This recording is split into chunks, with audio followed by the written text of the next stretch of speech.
Hello mga fasting! So for today's video, ay papakita ko naman po sa inyo kung paano kami mamalengke dahil palengke day to day. At ang palengke day po kasi namin dito is 3 times a week lang. So today po papakita ko sa inyo yung pagbiyahe namin at kung ano yung mga papamili namin everyday doon sa palengke. Ang palengke po na pinupuntahan namin ay dito sa may palengke ng Aguilar. So yan po, no, bumabiyahe kami at ang driver namin ay walang iba kundi ang aking foodra.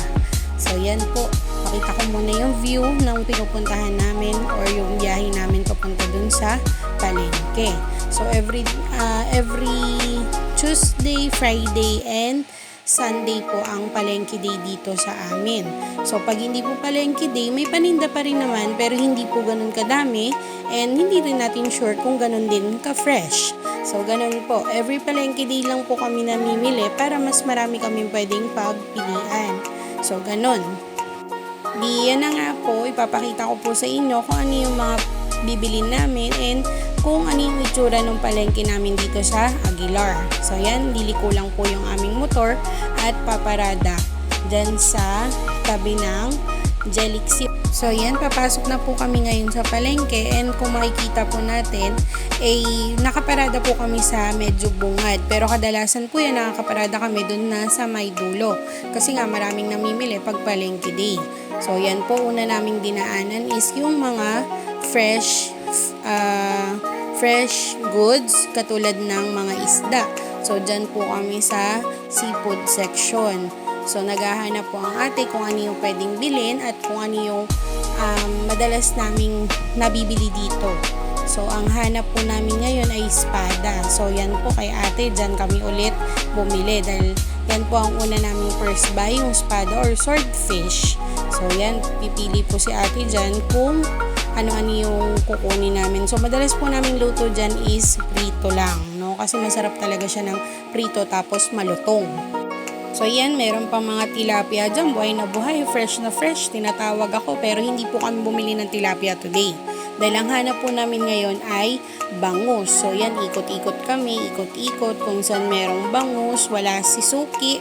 So tumingin kami dito sa may kabilang pwesto.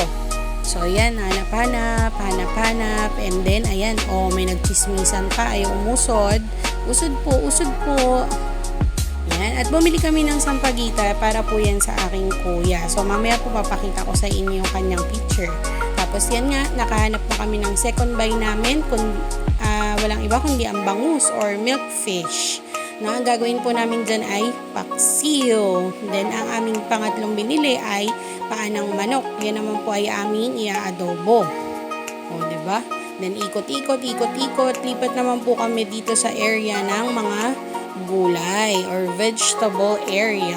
So, yan, ikot-ikot lang, lakad-lakad. Then, kaliwat kanan po yan, no, maraming mga paninda pag palengke day. Pero pag hindi, minimal lang po yan. So, ngayon daw po ay panahon ng rambutan. So, marami silang nagtitinda ng rambutan. So, next po namin binili ay talong, then yung mga prutas, lansones, rambutan at yung grapes. O para po yan dun sa aking dalawang pamangkin. O diba? Sarap. Then next yung ating bitter gourd or ampalaya at syempre yung ating mga panggisa, luya, sibuyas at bawang. Kailangan po lagi yan sa kusina, diba? So yan, binili rin po namin yan at napakamahal po nila, promise. Ang sakit na sa bulsa ngayon mamili or mamalengke.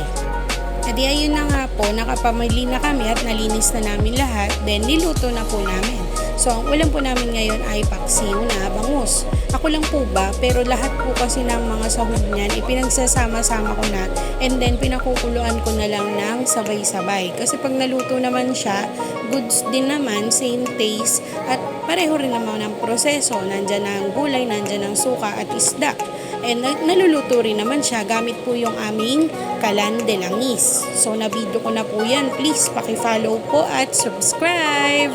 Last piece of advice, so hindi man po natin afford na makabili ng mga bagay na nakikita natin or gusto natin sa mga oras na ito or sa panahon na ito, malay natin, 'di ba? Anytime, anywhere, marami pwedeng magbago at maraming biyaya ang naghihintay sa atin. Kailangan lang nating magtiwala at manalangin sa itaas at bigyan natin ng panahon ng mga sarili natin na magtiwala na kaya natin at kakayanin natin.